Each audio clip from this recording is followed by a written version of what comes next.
Magandang umaga po sa lahat. Tayo nagbabalik dito sa ating YouTube channel, Samir Soriano TV 29, para mag-discuss ulit ng another coins. At ito po ay ating hilig, mangulikta ng barya. Kaya ako tayo nandito nagsiselling ng kanilang mga halaga, ang aking mga koleksyon at isa tayong kolektor.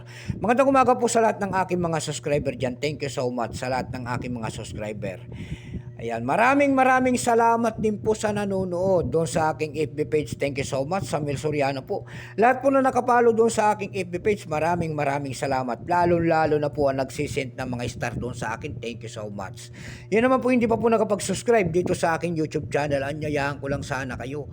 At malaking tulong na po o bagay ang inyong gagawin tulad ng pagpindot ng ating subscribe button, like and share para ma-update ko kayo sa mga latest ko pang gagawin mga video po. Mayroon na naman tayong isasalang barya para malaman natin kung gaano na ang kanyang presyo. Ito po ay pera po ng Germany. 20 euros po, pera po ng Germany, year 2002. Ayan. Bago tayo magsimula sa ating talakayan, kilalanin, baka mayroon kayong mga ganitong mga coins pala ay bultuhan ng ating bili. Ayan. Mag-comment kayo dyan at bultuhan ng ating bili sa mga ganitong mga world coins. Bago tayo magsimula ay kilalanin mo muna natin siya para makita natin ang kanyang presyo. Issue po, Germany. Period, Federal Republic 1949 up to date po. Type, standard circulation coins. Years 2002 hanggang 2007. Value nito 20 euro cent Germany. Currency euro.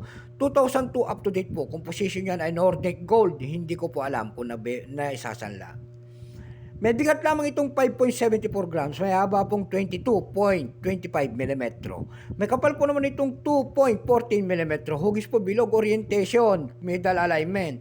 Number N-109, reference number KM-211. Ito pong year 2002A, kung tawagin itong atin, ito po ay 45%. Ayan, Spanish flower po yan, ayan, kung tawagin yan.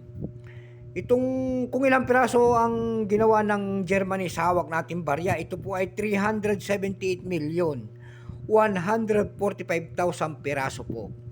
May price na po yan doon sa ating numista, yung kanyang almost uncirculated 12 pesos, yung kanyang circulated ay 43 pesos. Dako naman tayo sa kanyang price, ayan.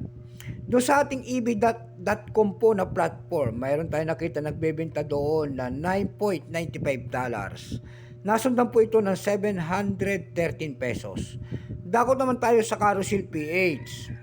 Sa Carousel PH naman po may nakita ko tayo nagbebenta doon ng 320 pesos. Nasundan po ito ng 120 pesos. And then 30 pesos. Ayan lamang po ang aking may babahaging kanyang presyo. Sagad na po, and then keep safe po sa lahat, and God bless.